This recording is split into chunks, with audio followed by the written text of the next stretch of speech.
Sean here with BaseMint Comics, and it's Wednesday, November 5th, 2025, and I am going to, before we hit the trails, I am going to talk about books that I really enjoyed from last week, which has been become sort of the thing that I do. So first up, the only Age of Revelation book that I kind of wanted to talk about really briefly was X-Vengers, which I really like this group of characters in our normal universe. Vision is one of my favorite Avengers, so is Hawkeye. I really like Cannonball and Danny Moonstar, big New Mutants fan. So this book was right up my alley. The art was good.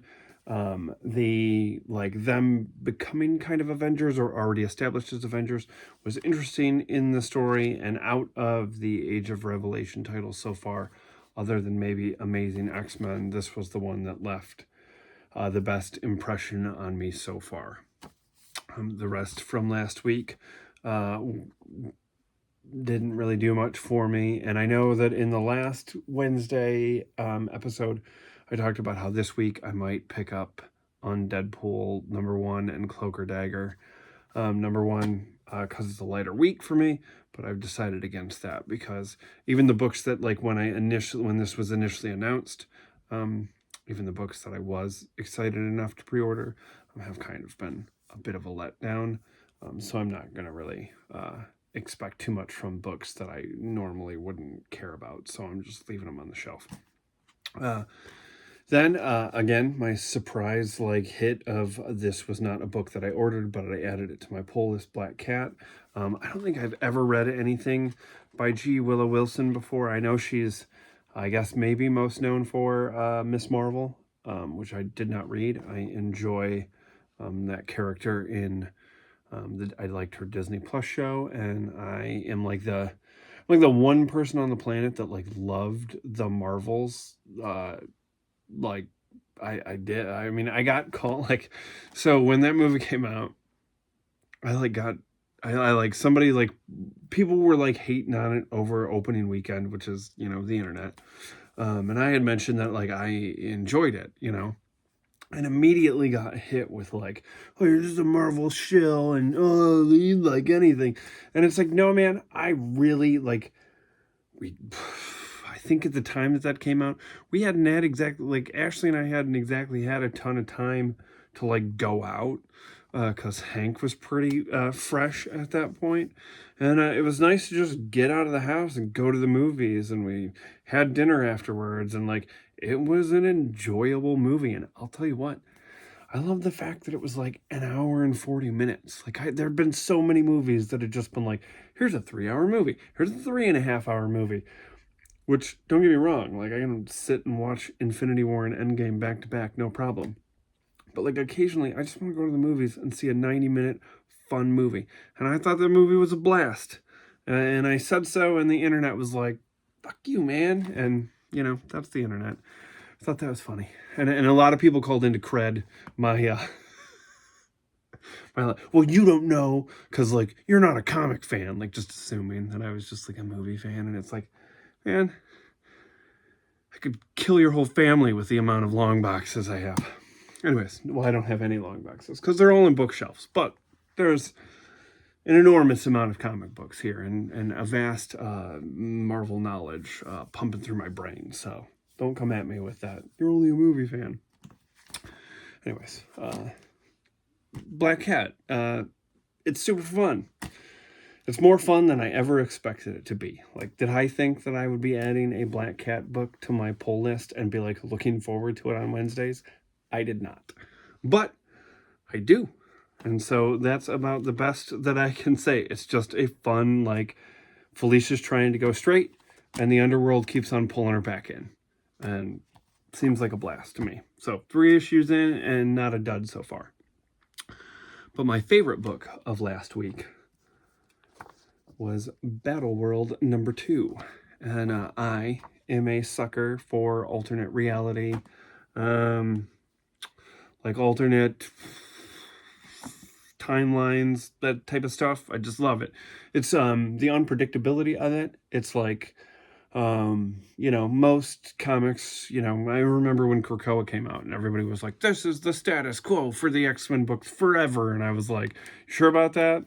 Because that's what my 12-year-old mind thought of the Age of Apocalypse. And I even messed up some of my toys to make, like, I cut out one of my, like, meshed up my Cyclops so he only had one eye. And then 4 months later, I was like, oh no. So what are you going to do? So anyways, Battleworld, number 2. This is by Christos Gage. And as I was reading it, I was like, this is just fun. It's fun. And I was thinking about it, and I was like, I can't think. And I went to my, like, CLZ app, and I looked up creators, and I pulled up all the comics that I own that Christos Gage has written, and I was looking through it, and I was like, yeah, everything that I think that I've read by Christos Gage has just been, like, fun comics. And from what I can recall, and I cannot recall his entire career, but from what I can recall of my reading it, he kind of came up in a time period with a bunch of writers that I felt at the time were really good writers, solid writers, some of them great writers, but they always kind of had, like, 1 foot in Marvel and 1 foot, like, out the door, creator-owned / I want to sell a movie script or a television series. And I say this by saying there is nothing wrong with that. I completely understand that creator-owned is where the money is, and that it has to be, like, I can't even imagine how someone like Chris Claremont must feel like being the brainchild behind the X-Men and then just watching decade of people screwing it up. So I get it. I totally understand that, like, you know, you're working for an IP and a company that doesn't really care about people. So yeah, you want to do your own thing. But when there are people that truly, like, I feel like when I'm reading it, I'm like, this dude gets, like, comics. This book legitimately feels like you're, like, pulling your toys off the shelves, like all of your toys, you know, every single toy off the shelf, and you're, like, throwing them down, and you're just, like, going for it. And I love that about this. You know, he pulls in a cross-gen character. Starbrand from the 80s shows up at the very end of it, and it's just kind of all over the place. And I have to say, I love it when anyone can, like, write Hank Pym not as, like, it's so easy to go to, like, the self-doubt, you know, created Ultron well when it comes to Hank Pym. So when somebody can write Hank Pym competently and interesting, and, like, this kind of dives into, like, Hank realizes that, like, Arcade is behind part of this Battleworld scheme, and they're in, like, a murder world version of it. And so that, like, sort of gets Hank thinking about his Avengers Academy days when he was running the academy for that, and then that ties into Avengers Arena, and both those series were really good. And so obviously he has, like, a vendetta against Arcade, and I love Arcade as a villain. Super fun X-Men villain, like, just weird and 80s and great. And so I was just all about this. Happy to have it in my stack. So if you're on the fence at all about that, I would definitely say pick it up. It's pretty good. It's pretty fun. It's fun comics. Who doesn't like fun comics? So those were the books that I really dug from last week. And Hank and I are both feeling better. So it is a super windy fall day out. So, you know, I'm going to be pedaling against the wind for part of this. But we are going to hit the trails and head up to our comic shop to pick up this week's books.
All right, so we are back from the ride.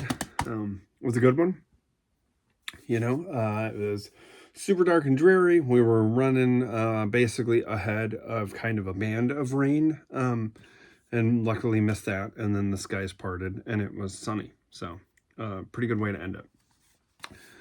So what we picked up, obviously, it was if I wasn't an X-Men fan, it would have been the lightest week ever.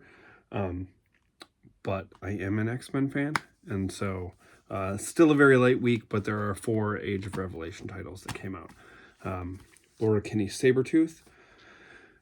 I was not wowed with number 1. And I, this is sort of, I am in this process where I'm like, I've always been an X-Men completionist. And I mean, like, it's ridiculous. And I'm kind of hitting this point where, like, I years back, if you recall, when they were trying to make the Inhumans a thing, and there was the whole, like, we aren't creating any more mutants because Fox owns the, I don't know, it was all dumb, like, movie rights crap and bigwigs and cigar chomping idiots at desks that probably haven't picked up a comic book in their entire life were making the decisions. And they decided that, like, let's have a Terrigen Mist Cloud come and kill all the mutants, and it was dumb. That was probably, for me, like, the worst time period in X-Men history. And if it wasn't the worst, it was second only to that, like, Chuck Austin, Draco, Paige Guthrie, Warren Worthington stuff in the early 2000s. That was a tough time period too.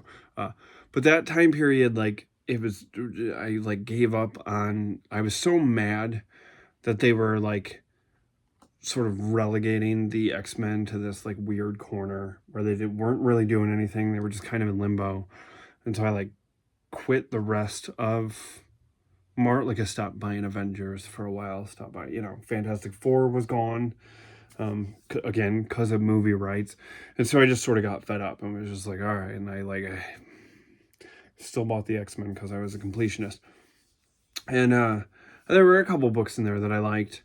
But now, like, there's just so much stuff out there, and I have so much stuff that I do love that I'm sort of getting, like, if they don't right the ship soon, in a post-Krakoa, like, I loved the Krakoan era when it started, but I still think that should have been I thought what was gonna, like, I remember when House of X or Powers of X, whichever one it was, 2 came out, the one that gave, like, the Moira and the lives, I read that comic and like that was one of the comic book reading highs because it hadn't been spoiled for me, and it was just like, wow, this is a crazy fresh idea. And I loved it, and I loved the idea that this possibly gave them in case of emergency, break the glass. Like, it would have been so easy for them to go off the rails crazy and break the glass at the end of it, and you realize that you're just in one of Moira's lives and it reverts back to the normal timeline. And that's genuinely what I thought was going to happen that, like, first year. And the pandemic hit, and I know I've heard rumblings. I try not to pay attention to too much of the inner workings of how the sausage is made because I don't care.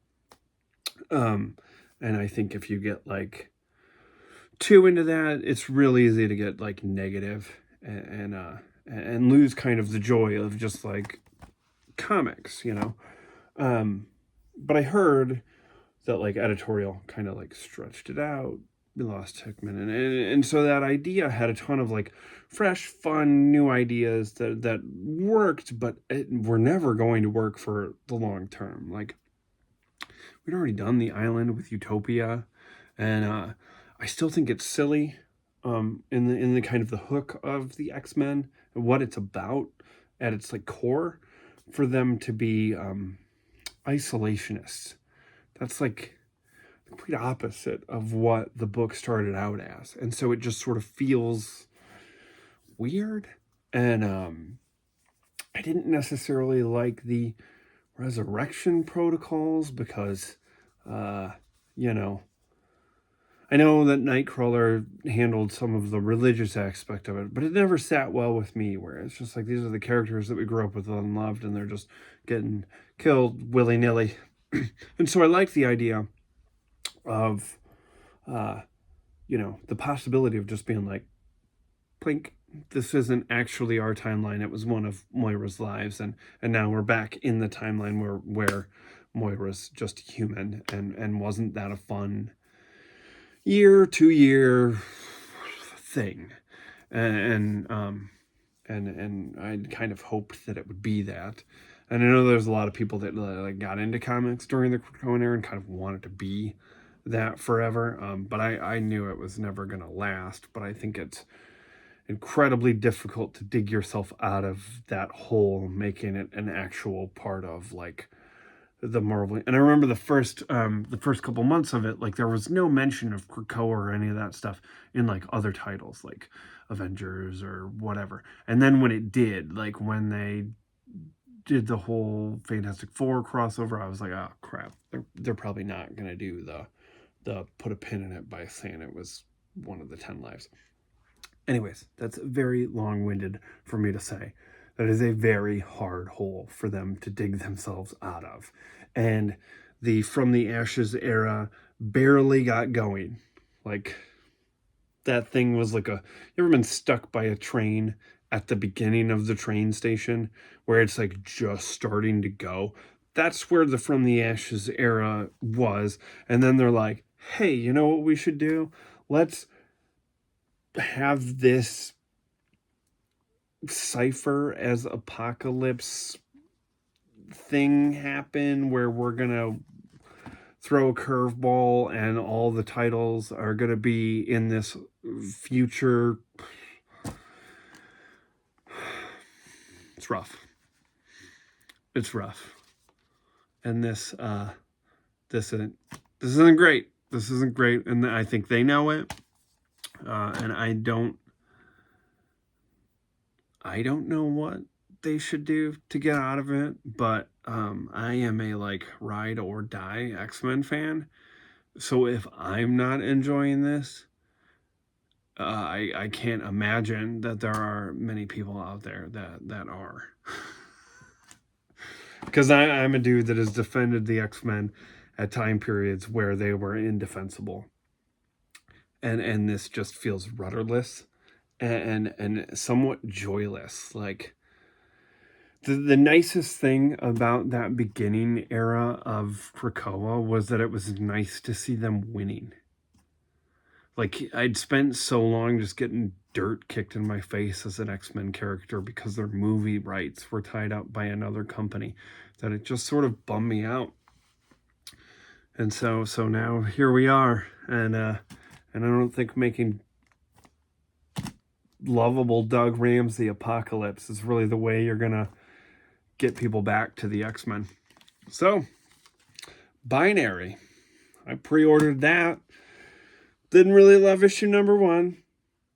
I'm kind of hopeful. I'm still hopeful. You know, I'm not throwing in the towel yet. I haven't canceled any of these pre-orders. I'm still picking up the books. I'm clearly the problem. But yeah, holding out hope for this. Maybe you'll come back next week and I'll be like, every one of these Age of Revelation titles was great. And all will be right with the world. But, you know, I have higher hopes for Long Shots 2 than I wound up. I was very excited about Long Shots number 1, written by Jonathan Hickman and Gary Duggan, 2 writers that I really enjoy. And so I was like, oh man, they're really going to take this seriously. And they did not. It was like fourth wall breaky and meta, and there's a time and a place for that, but this sort of like, I am a Long Shot fan, like quite a bit, and love that character, enjoy the Mojoverse. I love the X-Babies, so them being on the cover of this gives me higher hopes, because the first issue was genuinely a letdown for me. So I'm hoping for better out of this, because hating a book that cost you $4.99 is a bummer. I enjoyed Amazing X-Men #1, so I am looking forward to Amazing X-Men #2. This is probably the only one so far that I feel like is giving you any idea what the assignment is about. Like, what is going on in the 10 years in the future? What are they fighting for? What is going on? This is about the only book that's delivering that. So hats off to Jed MacKay and Mahmoud Asrar, who is a great artist. So I am looking forward to this. Speaking of Jed MacKay and books that I am enjoying Avengers. So I picked up issue number 798. Whoa, 2 months away from 800. I wonder what they're going to do and how they're going to figure out how to charge me $9.99 for it or something crazy like that. But I am enjoying this Avengers title. I don't talk to many people about the Avengers because I don't know anybody who's reading it other than me. So I don't know. Maybe everyone else dislikes it and I'm the only person who does like it. But that's all that matters, is that I bought it and I enjoy it. The book I am most excited for this week, and the last book that I picked up, is Amazing Spider-Man number 979.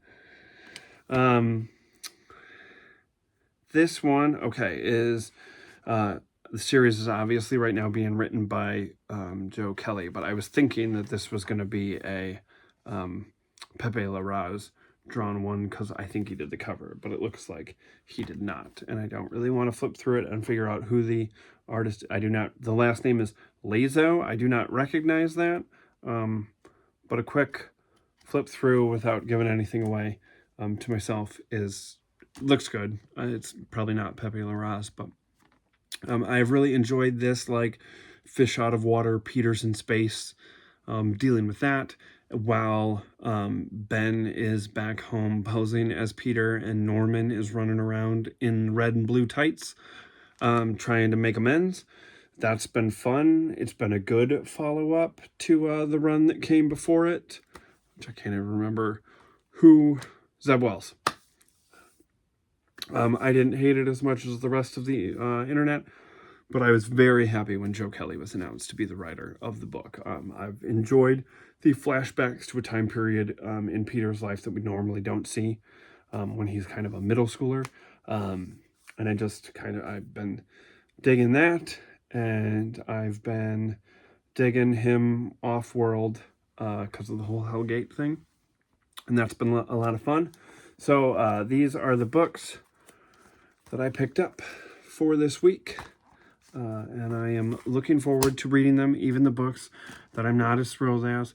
I'm holding out hope that they're pretty good. And if you didn't think I got too ranty and like what I'm doing here, please let me know in the comments, like and subscribe. Subscribing would be awesome. And I will be back later on this week with a Cornerbox Classics where I will be talking about 3 titles from, I believe, I don't know where I set them. Oh, they're down here. February 9th, 1982. So that's where we're at in that. So I will see you in a few days with some Cornerbox Classics, and then we'll be back next week for hopefully a very happy recap of this week's books and another fun ride to get next week's books. So there it is. See you later, and thanks for taking this ride with us. Bye.